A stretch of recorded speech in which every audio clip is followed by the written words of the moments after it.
Assalamualaikum warahmatullahi wabarakatuh. Belajar bersama Bu Asih. Kali ini kita belajar tentang karakteristik perusahaan dagang. Materi ini merupakan materi ekonomi kelas 12 semester genap. Ya, coba perhatikan gambar-gambar berikut.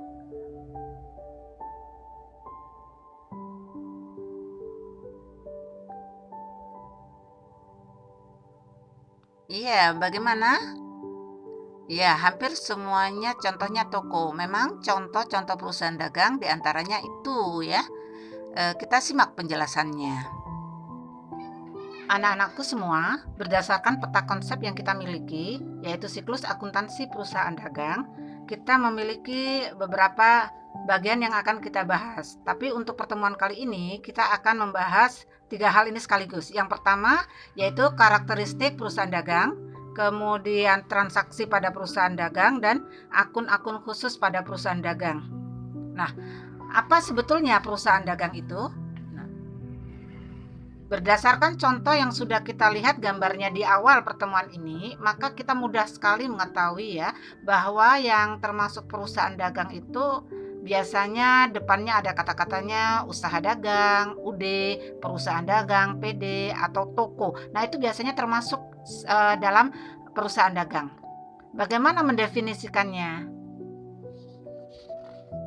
Kita lihat dari beberapa sumber, saya dapatkan, kita simpulkan saja ya dengan bahasa saya sendiri. Kalian juga bisa membuatnya sesuai dengan bahasa kalian, atau kalian bisa juga ambil dari beberapa sumber.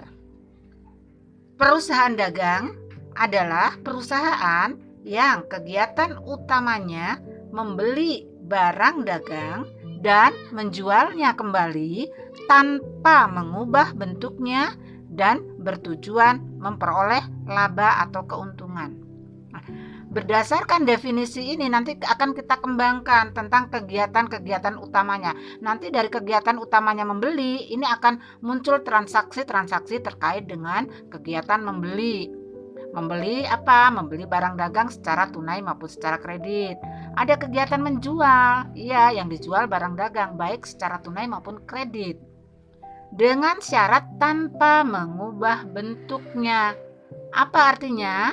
Artinya dalam perusahaan dagang itu tidak ada kegiatan proses produksi. Ya, bagaimana dengan misalkan pedagang bakso, pedagang kue, pedagang kuliner lainnya? Itu termasuk perusahaan dagang atau industri. Secara ekonomi mereka adalah perusahaan industri. Karena apa? Kegiatannya mengolah bahan baku menjadi barang jadi. Tetapi kegiatan yang menjual itu yang secara umum masyarakat awam mengatakan mereka berdagang. Tapi kita tahu ya, untuk perusahaan dagang secara ekonomi kegiatan utamanya membeli, menjual barang dagang tanpa mengubah bentuknya. Barang apa saja? Nah, barang dagang yang dimaksudkan dalam pengertian tersebut adalah benda fisik atau tangible thing ya, benda fisik yang nampak, bukan benda goib ya. Itu bisa berupa bahan baku yang diperjualbelikan, bisa barang setengah jadi, bisa pula barang jadi. Barang-barang yang dimaksud ini dalam barang dagang bisa berupa barang hasil pertanian, perkebunan, atau barang-barang industri dan lain-lain ya. Nah, ini di awalnya. Mari kita lanjutkan ke berikutnya. Selanjutnya, berdasarkan pengertian itu kita bisa melihat apa saja ciri-ciri dari perusahaan dagang.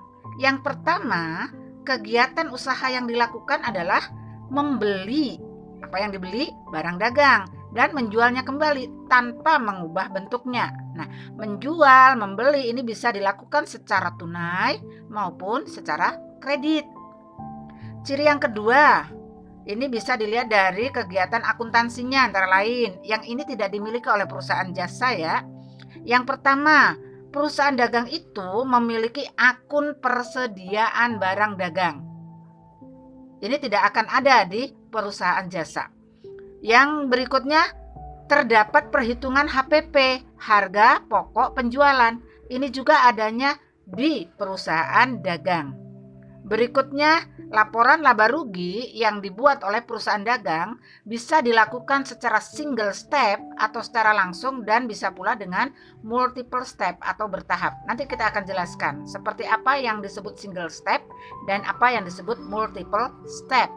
Berdasarkan peta konsep, kita juga akan mempelajari transaksi khusus yang ada di perusahaan dagang. Apa saja? Ini diantaranya ya. Yang poin ini kita catat, saya dapatkan 8 ya dari berbagai sumber. Yang pertama, transaksi khusus itu adalah membeli barang dagangan baik secara tunai maupun kredit. Membeli, ini kelompok membeli dulu ya. Membeli barang dagang baik secara tunai maupun kredit. Kegiatan membeli ini nanti akan menimbulkan akun pembelian ya. Yang berikutnya, kedua, menerima potongan pembelian. Nah, kegiatan menerima potongan pembelian itu biasanya terjadi apabila perusahaan melunasi pembelian secara kredit pada masa potongan. Nah, biasanya ada syarat pembayaran, nanti ada potongannya berapa persen. Ini memunculkan akun potongan pembelian. Berikutnya, melakukan retur pembelian. Biasanya perusahaan dagang saat membeli barang dalam jumlah yang banyak, dia akan melakukannya secara kredit. Nah, dalam pembelian itu biasanya terjadi juga barang yang rusak atau barang yang tidak sesuai dengan pesanan. Maka barang itu akan dikembalikan kepada penjualnya. Ini yang disebut dengan retur pembelian. Nanti akan memunculkan akun yang namanya retur pembelian. Yang keempat, membayar atau menerima perhitungan biaya angkut. Nah, ini saya masukkan ke nomor 4. Biasanya adanya adalah beban angkut pembelian ya. Beban angkut pembelian berarti kita membayar beban angkut pembelian. Selanjutnya yang kelima, selain membeli akan ada kegiatan menjual, yaitu menjual barang dagang. Menjual barang dagang bisa secara tunai, bisa pula secara kredit. Dan yang berikutnya, yang keenam adalah memberikan potongan penjualan. Kapan perusahaan memberikan potongan penjualan? Yaitu ketika pembeli melunasi pembeliannya kepada perusahaan kita pada masa potongan sesuai dengan persyaratan penjualan yang kita lakukan, ya, yang kita berikan. Yang ketujuh, menerima retur penjualan. Ini menerima karena kita menjual, kadang-kadang orang yang membeli barang dari perusahaan kita itu ada barang yang rusak atau tidak sesuai dengan pesanan, itu dikembalikan kepada kita. Akhirnya ada yang namanya retur penjualan. Ini juga nanti akan memunculkan akun retur penjualan. Dan berikutnya kita akan mencatat persediaan barang dagang. Kegiatan membeli barang dagang akan menambah persediaan barang dagang dan kegiatan menjual akan menyebabkan pengurangan persediaan barang dagang. Baik, akun-akun yang muncul dari transaksi ini adalah sebagai berikut. Apa saja akun-akun yang muncul dari adanya transaksi di perusahaan dagang? Nah, kalau tadi dari pembelian, baik tunai maupun kredit, dia akan memunculkan akun pembelian. Ya. Kalau pembeliannya secara tunai, maka di jurnalnya biasanya pembelian di debit, kasnya di kredit. Kalau pembeliannya secara kredit, maka pembelian tetap di debit, kreditnya adalah utang dagang.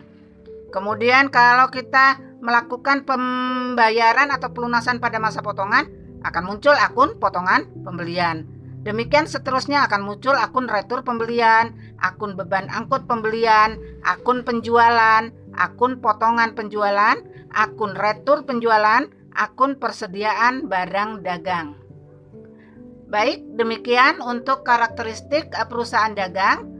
Semoga kita bisa memahami dengan baik dan kita akan mempelajari materi berikutnya untuk memahami lebih jauh tentang akuntansi perusahaan dagang. Terima kasih atas perhatiannya dan selamat belajar.